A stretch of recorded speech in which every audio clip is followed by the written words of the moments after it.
یہ آپ جو ارشاد فرما رہے ہیں مدد، تو یہ بھی تو ایک وسوسہ لوگوں کے ذہنوں میں ہے کہ یہ کیوں ضروری ہے ان سے مدد مانگنا، انہی سے مدد مانگے، انہی سے مدد مانگے، اور یہ خود بھی ترغیب دلاتے ہیں کہ ہم سے مدد مانگی جائے. تو یہ مدد مانگنا بار بار، کچھ اس کے بارے میں بھی وضاحت فرما دیں اور خلاصہ ارشاد فرما دیں. عرض یہ کہ شیطان کا یہ خطرناک ترین وار ہے، اور اس طرح نہ جانے کتنے لوگوں کو وہ گمراہ کر دیتا ہے. جب اللہ عز و جل نے کسی غیر سے مدد مانگنے سے منع نہیں فرمایا تو پھر کسی کو یہ حق کیسے پہنچتا ہے کہ وہ یہ کہہ دے کہ اللہ کے سوا کسی سے مدد مت مانگو؟ یہ کیا فرما رہے ہیں آپ؟ کیا اللہ نے کسی اور سے مدد مانگنے سے منع نہیں کیا؟ کوئی بتا دے کہاں منع فرمائے.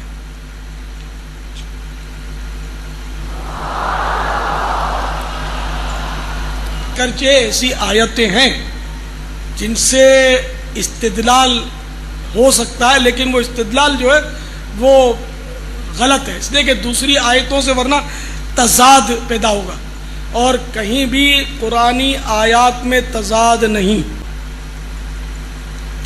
چنانچہ کسی سے مدد نہ مانگنے کا اللہ تعالیٰ نے منع نہیں فرمایا. میں آپ کو صحیح عرض کر رہا ہوں، ورنہ تو آپ خود بھی اور ساری امت گناہگار ٹھہرے گی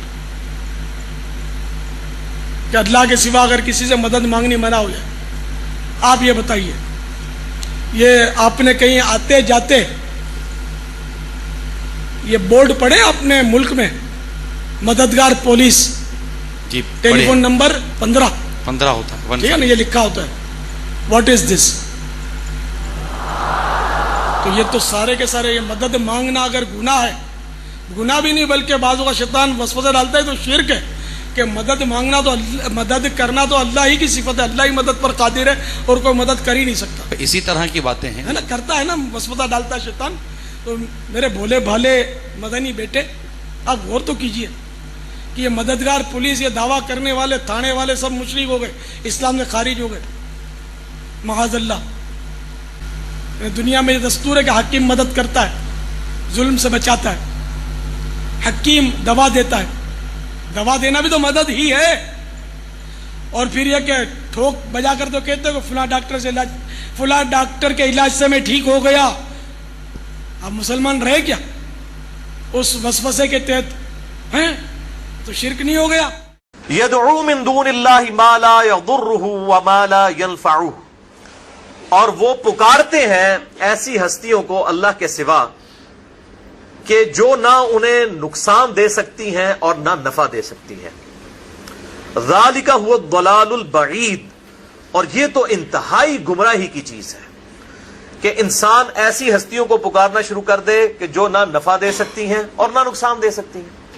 یعنی اس میں امپلائیڈ ہے کہ اگر مصیبت اور پریشانی میں پکارنا ہے تو صرف اللہ کو پکارنا ہے، اور اس میں پکارنے سے مراد دعا کے لیے پکارنا.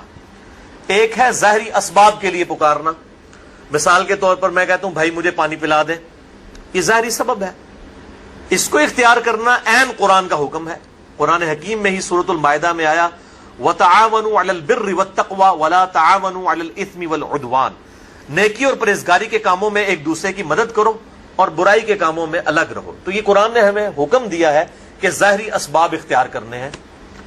اب پیاس لگی ہوئی ہے تو پانی سے ہی بجھے گی.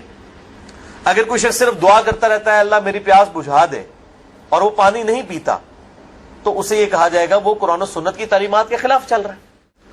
اب وہ استعانت اور غیر اللہ کو پکارنے کے ایشو کے اوپر انہی چیزوں کی پلی لیتے ہیں اور لوگوں کو غلط طرف مائل کرواتے ہیں. وہ کہتے ہیں دیکھیں جی یہ لوگ کہتے ہیں اللہ کے علاوہ کسی کی مدد نہ مانگی جائے، تو جب آپ بھوکے ہوتے ہیں تو اللہ سے کھانا مانگتے ہیں جا کے امی سے روٹی مانگتے ہیں کہ جی روٹی آپ امی سے مانگیں گے کہ اللہ سے مانگیں گے. اچھا جب آپ بیمار ہو جاتے ہیں تو ڈاکٹر سے جا کر دوائی لیتے ہیں یا اللہ تعالیٰ سے دوائی مانگتے ہیں؟ تو ڈاکٹر کے پاس جانا شرک نہیں تو ولی اللہ کے پاس جانا بھی شرک اونچی نہیں ہے. ہاں کوئی یہ سمجھے کہ یہ ولی خود سے کرتا ہے تو یہ غلط ہوگا اور یہ ہمارا عقیدہ نہیں. مگر میں لوگوں سے سنتا ہوں جی میں بیمار ہو گیا تھا، ہسپتال گیا، ڈاکٹر صاحب نے علاج کیا، میں ٹھیک ہو گیا، ڈاکٹر صاحب نے ٹھیک کر دیا۔ مریض کو لے کے جاتے ہیں، ڈاکٹر صاحب ٹھیک کرو، کہتے ہیں یا نہیں؟ کرنے والا ٹھیک کون ہے؟ اس کو کیوں کہہ رہے ہیں؟ جب قرآن کی آیت پڑھتے ہو ایاک نعبد و ایاک نستعین، پھر ڈاکٹر کو کیوں کہہ رہے ہو؟ چور آ جائے تو پولیس کی مدد، مقدمہ بن جائے تو وکیل کی مدد، ووٹ لینا ہو تو بندوں کی مدد، چندہ لینا ہو تو بندوں کی مدد، کیونکہ چندہ خدا سے نہیں ملتا۔ اس وقت ان کو فتوے یاد نہیں رہتے، ہر ایک کے دروازے پہ جاتے ہیں، کھالیں لینی ہو تو بندوں کی مدد، نوٹ ووٹ بندوں سے لیتے ہو۔ میں اگر ولی اللہ کے پاس جاؤں، اس سے کوئی مدد مانگوں تو فتوے لگاتے ہیں۔ تو میرے بھائیوں یہ تو اسباب ہیں، اسباب کا تو قرآن میں حکم ہے، وَتَعَاوَنُوا عَلَى الْبِرِّ وَالتَّقْوَى وَلَا تَعَاوَنُوا عَلَى الْإِثْمِ وَالْعُدْوَانِ، نیکی اور پرہیزگاری کے کاموں میں ایک دوسرے کی مدد کرو اور برائی کے کاموں میں الگ رہو۔ ظاہری اسباب تو آپ کافر سے بھی اختیار کر سکتے ہیں، نبی صلی اللہ علیہ وسلم سے اوپر تو کوئی نہیں ہے نا مخلوقات میں۔ چلیں ہمیں تو یہ کہیں گے نا جی کیونکہ ہمارے سے اوپر بھی اور ہستیاں ہیں، ہم اللہ تعالیٰ تک ڈائریکٹ نہیں پہنچ سکتے، نبی تو ڈائریکٹ اللہ تک پہنچتا ہے نا۔ تو صحیح بخاری اٹھا کے دیکھیں، آپ صلی اللہ علیہ وسلم کی وفات اس حال میں ہوئی کہ آپ کی زرہ گندم کے عوض گروی رکھی ہوئی تھی ایک یہودی کے پاس، یعنی آپ نے اپنی زرہ گروی رکھ کر یہودی سے گندم لی ہوئی تھی ادھار کے طور پر، یہ صحیح بخاری میں حدیث موجود ہے۔ تو آپ صلی اللہ علیہ وسلم نے تو یہودی سے بھی مدد مانگی ہے، تو یہ تو ظاہری اسباب ہے، لیکن انہوں نے یہ نہیں کہا المدد یا یہودی میری مدد فرمائیے، یہ تو نہیں آپ صلی اللہ علیہ وسلم نے کہا۔ آپ نے کبھی یہ بھی نہیں کہا کہ اے جبرائیل المدد میری مدد فرمائیے، آپ تو فرشتوں کے سردار ہیں، کبھی نہیں کہا۔ تو کس طرح پبلک کو دھوکہ دیتے ہیں؟ ظاہری اسباب تو ہمارے محبوب صلی اللہ علیہ وسلم نے خود اختیار کیے ہیں۔ یہ معاملہ اور ہے، غائب میں مدد کے لیے پکارنا خالصتاً شرک ہے اللہ کے علاوہ کسی اور کو، اور وہ ہے دعا، ایاک نعبد و ایاک نستعین، اے اللہ ہم عبادت بھی صرف تیری ہی کرتے ہیں اور غائب میں مدد کے لیے صرف تجھی کو پکارتے ہیں۔ اپروپریٹ ٹرانسلیشن بنے گی غائب میں مدد کے لیے، ظاہری اسباب میں نہیں، غائب میں مدد کے لیے۔ اور قرآن حکیم نے اس ایشو کے اوپر بڑی کلیئر کٹ تعلیمات ارشاد فرمائی ہیں۔ عبادت کے اندر فی نفسی ہی اس طرح کا شرک اس امت میں نہیں آیا جس طرح کے اگلی امتوں میں تھا، لیکن پکارنے میں وَإِيَّاكَ نَسْتَعِينُ جو عبادت کی اعلیٰ ترین شکل ہے یعنی دعا، اس میں آیا ہے۔ اس لیے قرآن حکیم نے سب سے زیادہ پکارنے پر زور دیا ہے۔ یہاں پر بھی آپ دیکھیں سورۃ الحج کی آیت نمبر 12 میں آیا یدعو من دون اللہ، یہ پکارتے ہیں اللہ کے علاوہ ما لا یضرہ وما لا ینفعہ، ان ہستیوں کو جو کہ نہ تو نفع دے سکتی ہیں اور نہ نقصان دے سکتی ہیں۔ ذالک هو الضلال البعید، یہ تو انتہائی دور کی گمراہی ہے، یعنی پستی کے اندر انسان گر جائے نا تو اس قسم کی حرکتیں کرتا ہے۔ کوئی عقل مند آدمی یہ حرکت نہیں کر سکتا کہ وہ اللہ کے علاوہ کسی اور ہستی کو دعا کے لیے پکارے۔ تو یہ گمراہی اپنے عروج پہ ہونا تو انسان اس قسم کی حرکتیں کرتا ہے۔ اور آپ دیکھ لیں یہ علماء کس طریقے سے لوگوں کو گمراہ کر رہے ہوتے ہیں۔ اور میں نے اگلے دن ایک وہ پوسٹ مجھے کسی نے بھیجی، فیس بک پہ لگی ہوئی تھی، ای میل کیا امیج کہ جی وہ ایک شخص جو ہے اس کا دکھایا کہ جی وہ ہاتھ بس ڈوبنے کے قریب ہے، ایک ہاتھ ہی باہر ہے، اور نیچے لکھا ہوا کہ جی یہ جو صاحب ہیں یہ ایسے شخص کے والد ہیں کہ جن کا بیٹا کہتا ہے اللہ کے علاوہ کسی کو مدد کے لیے نہیں پکار سکتے۔ تو یہ پکارتے رہے، پکارتے پکارتے جب یہ پکارنے لگے اپنے بیٹے کو مدد کے لیے تو بیٹے نے کہا کہ ابا جی اللہ سے مدد مانگنی چاہیے، غیر اللہ سے مانگنا شرک ہے، اور اسی دوران وہ ڈوب گئے۔ آپ دیکھیں، تو میں اسے پوچھتا ہوں کہ آپ جن بزرگوں کو پکار رہے ہیں، آپ کے والد صاحب کو اگر تیراکی نہ آتی ہو، ہم ان کو دھکا دیتے ہیں پانی کے اندر، دریا بھی ہمارے قریب ہے، تو وہ شیخ عبد القادر جیلانی کو پکار لیں اس وقت، وہ ان کی مدد کو آ کے بتائیں۔ چلو اللہ کو تو چھوڑ دو نا، اللہ تو مدد نہیں کر سکتا نا، پہلے تو بزرگوں تک پہنچنا نا۔ تو وہاں جو دریا کے کنارے کتنے مزار ہیں، ان مزار والے بزرگوں کو پکارے نا کہ بچائیں۔ اور میرے بھائیوں یہ ظاہری اسباب کا معاملہ ڈفرنٹ ہے، یہ تو ہمیں اللہ نے حکم دیا ہے کہ ظاہری اسباب اختیار کرنے ہیں۔ وہ تو ہمارے پیغمبر نے بھی اختیار کیے ہیں صلی اللہ علیہ وسلم. ان سے اوپر تو کوئی نہیں تھا نا, ان کو تو یا غوث الاعظم مدد کہنے کی ضرورت نہیں تھی نا, وہ تو ڈائریکٹ اللہ کے ساتھ تھے. پھر انہوں نے یہودیوں کے پاس کیوں زیرہ رکھوائی اپنی گروی؟ تو ظاہری اسباب اختیار کرنا اور چیز ہے, اور غائب میں مدد کے لیے پکارنا اور چیز ہے. غائب میں مدد کے لیے پکارنا خالصتاً شرک ہے. اور اس حوالے سے وہ آیت بڑی اہم ہے جو 20ویں پارے میں آپ کو پہلے صفحے کے اوپر وہ آیت نکلے گی. 20واں پارہ ذرا کھول لیجئے, وہ میں آیت بھی آپ کو سورۃ النمل آیت نمبر 62, اعوذ باللہ من الشیطان الرجیم, 6 لائن میں, امن یجیب المضطر اذا دعاہ, بھلا بتاؤ تو کہ کون ہے ہستی وہ جو اضطراب اور پریشانی میں گھرے ہوئے شخص کی فریاد کو, دعا کو سنتی ہے. وہ یکشف السوء, اور وہ اس سے برائی بھی دور کر دیتی ہے.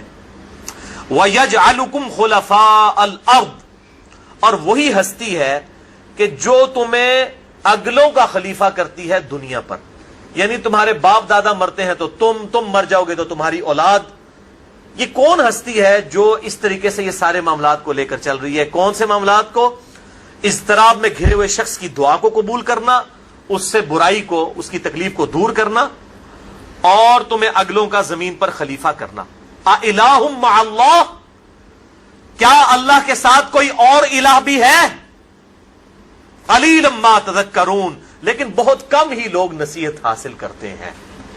یعنی اللہ تعالیٰ فرماتا ہے کیا اللہ کے ساتھ اور الہ بھی ہے جس سے تم دعا مانگو؟ مراد کیا کہ جس سے دعا مانگی جاتی ہے وہ الہ ہوتا ہے, اور جو الہ ہوتا ہے دعا اسی سے مانگی جاتی ہے. لہذا مولا علی علیہ السلام رضی اللہ عنہ, ان کو مدد کے لیے پکارنا گویا انہیں الہ ماننا ہے. مولا علی بھی اپنی نمازوں میں اللہ کو پکارتے تھے. مولا علی کا ماننے والا بھی وہ ہوگا جو اللہ کو پکارے گا. یہ آیت بالکل واضح ثبوت ہے. باقی آپ اسباب بے شک اختیار کریں, اس میں کوئی حرج نہیں ہے. اور پھر مثالیں دے رہے ہوتے ہیں قرآن حکیم سے. جی قرآن پاک میں وَاسْتَعِينُوا بِالصَّبْرِ وَالصَّلَاةِ, صبر اور نماز کے ذریعے مدد چاہو. جی صبر اور نماز بھی تو غیر اللہ ہے, اس سے مدد کیوں مانگتے ہیں؟ اب آگے قرآن میں آگے آئیے, اللہ فرماتا ہے وَاسْتَعِينُوا بِالصَّبْرِ وَالصَّلَاةِ. یہ وَاسْتَعِينُوا بھی عون مادے سے ہی بنا ہے جس سے نستعین بنا ہے.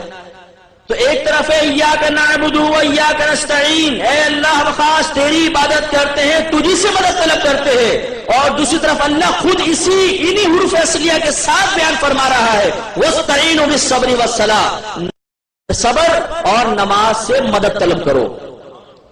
صبر خدا نہیں, نماز خدا نہیں, یہ غیر اللہ ہے, غیر خدا ہے. اور آپ کا رب آپ سے فرما رہا ہے وَاسْتَعِينُوا بِالصَّبْرِ وَالصَّلَاةِ, نماز اور صبر سے مدد طلب کرو. بتائیے کیا قرآن شرک مٹانے کے لیے آیا ہے کہ شرک کی ترغیب دینے کے لیے آیا ہے؟ مٹانے کے لیے آیا ہے.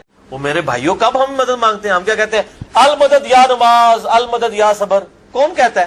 یہ جو ہمیں پیش کر رہے ہوتے ہیں وہ بھی نہیں کہتے. یہ تو وَاسْتَعِينُوا بِالصَّبْرِ وَالصَّلَاةِ, ساتھ یہ ہے اِنَّ اللَّهَ مَعَ الصَّابِرِينَ, بے شک اللہ صبر کرنے والوں کے ساتھ ہے. یعنی صبر کے ذریعے اور نماز پڑھنے کے ذریعے اللہ کی مدد تلاش کرو. یہ ہے مطلب اس کا. المدد یا صبر, المدد یا نماز, یہ مطلب ہے. تو اس طریقے سے کس طرح قرآن حکیم کا یہ علماء مذاق اڑا رہے ہوتے ہیں اور اس قسم کے اشکالات پیدا کرتے ہیں. اس مسئلے کو بتانے کے لیے کہ اس میں کہیں بھی اب توسل کی بات نہیں, ایک قدم آگے کی بات ہے, براہ راست مانگنے کی بات ہے, طلب کرنے کی بات ہے. حدیث نمبر 1475, یہ دلیل ہے استعانت اور استغاثہ کی. براہ راست انبیاء سے, اولیاء سے مانگنا. امام بخاری نے مانگنے اور دینے کا پورا مضمون طویل درجنوں حدیثوں کے ساتھ قائم کر کے اب وہ حدیث یہاں لائے. وقال ان الشمس تدنو يوم القيامة حتى يبلغ العرق نصف الاذن. امام بخاری روایت کرتے ہیں کہ قیامت کے دن آقا علیہ السلام نے فرمایا سورج قریب ہوگا حتیٰ کہ پسینے سے لوگ کانوں تک شرابور ہو جائیں گے.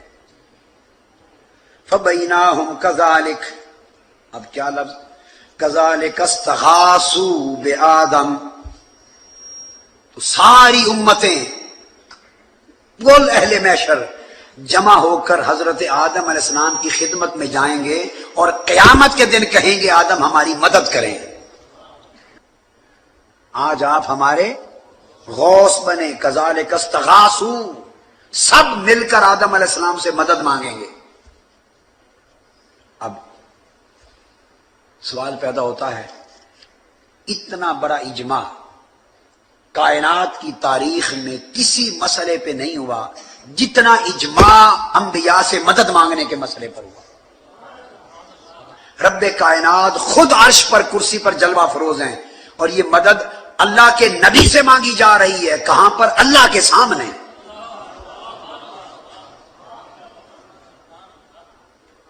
اور بتا کون رہا ہے؟ تاجدار کائنات بتا رہے ہیں.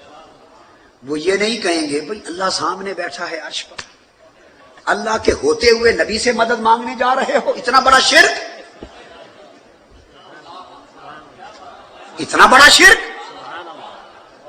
قیامت کے دن اگر یہ شرک ہے تو کل امت مشرک ہو گئی. معاذ اللہ، استغفر اللہ. تو پتا چلا کہ انبیاء سے مدد مانگنا یہ محشر کے دن کی سنت ہے. محشر کے دن کی. اگر آج انبیاء سے مدد مانگنا اگر آج شرک ہے تو شرک قیامت کے دن بھی شرک رہے گا. اگر آج استغاثہ شرک ہے تو شرک قیامت کے دن بھی شرک ہوگا. اور اگر استغاثہ قیامت کے دن جائز ہے تو آج بھی جائز ہے. پھر آپ صلی اللہ علیہ وسلم فرمانے لگے قیامت کے دن میں سب لوگوں کا سردار ہوں گا، سب کا ریپریزنٹیٹو ہیڈ. تمہیں معلوم ہے کہ وہ دن کیسا ہوگا؟ اس دن دنیا کے شروع سے لے کر قیامت کے دن تک ساری خلقت ایک چٹیل میدان میں جمع کر دی جائے گی اور ایک پکارنے والے کی آواز سب کے کانوں تک پہنچ سکے گی. اور اگر کوئی شخص ایک نظر سے دیکھے تو اسے ساری مخلوقات نظر آئیں گی. چٹیل میدان. سورج بالکل قریب ہو جائے گا اور لوگوں کی پریشانی اور بے قراری کی کوئی حد نہ ہوگی. قرآن میں ہے نا 50,000 سال کا دن ہے یہ قیامت کا. اور حالت برداشت سے باہر ہو جائے گی. لوگ آپس میں مشورہ کریں گے اور کہیں گے کہ ہماری کیا حالت ہے. کیا کوئی ایسا مقبول بندہ نہیں کہ جو اللہ کے حضور ہماری شفاعت کر سکے؟ لیکن یہ بات یاد رکھیے گا، یہ ظاہری اسباب ہے. آج لوگ کہتے ہیں جی فلاں بزرگ جو دنیا سے جا چکے ہیں جی قیامت کی مثالیں دے کے کہتے ہیں جی وہ شفاعت وہاں سے. نہیں، آپ صلی اللہ علیہ وسلم دنیا میں سامنے موجود ہوں، ہم اپنا ہر مسئلہ آپ کے پاس لے کے جائیں. لیکن اب ہماری آپ کے ساتھ کمیونیکیشن نہیں ہو سکتی. درود شریف ہمارا آپ صلی اللہ علیہ وسلم تک پہنچ رہا ہے. نماز میں بھی پڑھ رہے ہیں السلام علیکم ایھا النبی. بخاری اور مسلم کی حدیث ہے جب تم پڑھو گے اللہ تعالیٰ تمہارا سلام میرے تک پہنچا دے گا، تمام نیک بندوں تک پہنچا دے گا. لیکن آج کمیونیکیشن نہیں ہو سکتی، کیونکہ میں اس لیے بات کر رہا ہوں کہ احمد بریلوی صاحب نے اسی کے اوپر ایک شعر لکھ دیا ہے، آج لے ان کی پناہ، آج مدد مانگ ان سے، پھر نہ مانیں گے اگر قیامت میں تو مان گیا. یعنی قیامت والے دن اگر حضور صلی اللہ علیہ وسلم سے شفاعت مانگے گا تو وہ قبول نہیں ہوگی، ادھر مانگنی شروع کر. تو اب انہوں نے خود ایک نظریہ امت میں انجیکٹ کر دیا اور پھر اس کی بنیاد کے اوپر یہ معاملات کرنے شروع کر دیے. حالانکہ شفاعت کس سے مانگنی ہے؟ اللہ سے. وہ آگے آ بھی رہی ہے اور اس کا طریقہ بھی اللہ کے محبوب صلی اللہ علیہ وسلم نے تعلیم فرما دیا.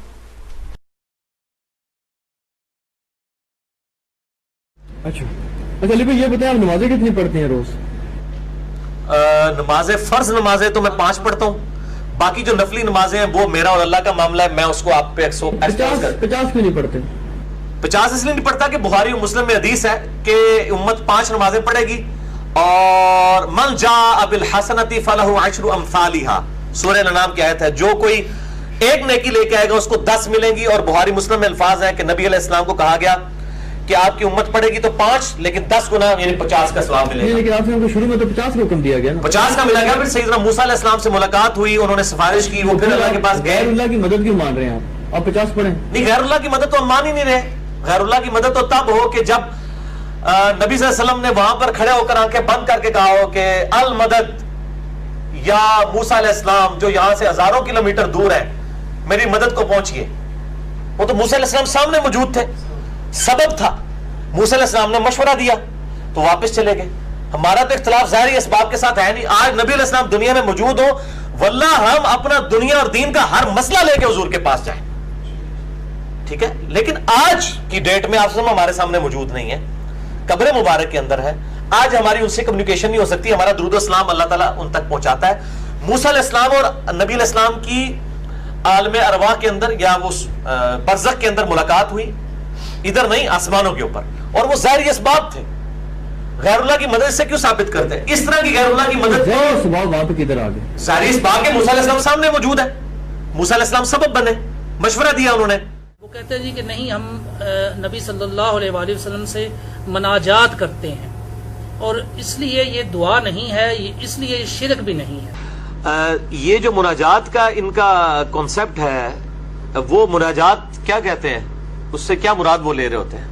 مناجات سر جو میں نے حدیث میں پڑھا ہے اس میں تو دعا ہی ہے. دعا ہی ہے نا, وہی تو میں کہہ رہا ہوں. جی, آپ جو ہے وہ نام کچھ بھی رکھتے ہیں, مسئلہ یہ ہے کہ مناجات جو ہے وہ دعا ہی کو تو مناجات کہا جاتا ہے. تو ان کو یہ بات اصل میں سمجھائیں. مناجات والا جو معاملہ ہے, ان سے کہیں کہ نبی صلی اللہ علیہ وآلہ وسلم نے کلیئر کٹ جب یہ بات ارشاد فرما دی, جس حدیث کی طرف آپ نے اشارہ کیا وہ اس میں نے ڈالی ہوئی ہے. جامعہ ترمذی میں کتاب الدعوات چیپٹر میں انٹرنیشنل نمبر کے مطابق 3372 ہے, اور سنن ابی داؤد میں کتاب الصلاح چیپٹر میں انٹرنیشنل نمبر کے مطابق 1479 ہے کہ آپ صلی اللہ علیہ وآلہ وسلم نے فرمایا الدعاء هو العبادہ, دعا ہی تو عبادت ہے. اگر دعا عبادت نہیں ہے تو اور پھر کون سی چیز عبادت ہے؟ یعنی اس لیے آپ دیکھیں دعا اتنی امپورٹنٹ عبادت ہے کہ اللہ تعالیٰ نے ایاک نعبد و ایاک نستعین, اے اللہ ہم صرف تیری ہی عبادت کرتے ہیں اور غائب میں مدد کے لیے صرف تجھی کو پکارتے ہیں. ایک تو ظاہری اسباب ہے, وہ تو آپ لے سکتے ہیں, کافر سے بھی لے سکتے ہیں, وتعاونوا علی البر والتقوى ولا تعاونوا علی الاثم والعدوان. لیکن ایک ہے کہ آپ ہستی سامنے موجود نہیں ہیں اس طریقے سے اور آپ اس کو پکار رہے ہیں. مثلا میں آپ کو کہتا ہوں مجھے پانی پلا دیں تو ٹھیک ہے, لیکن آپ فیصلہ آباد میں بیٹھے ہیں اور میں کہتا ہوں انجینئر صاحب مجھے پانی پلا دیں, انجینئر صاحب مجھے پانی پلا دیں, چاہے آپ زندہ ہیں یا مردہ ہیں. جب میں آپ کو یہ سوال کر رہا ہوں یہ غائب میں پکارنا ہے, یہ ایاک نستعین کی وائلیشن ہے اور خالصتاً شرک ہے. اگر یہ شرک نہیں تو اور کون سا شرک ہے؟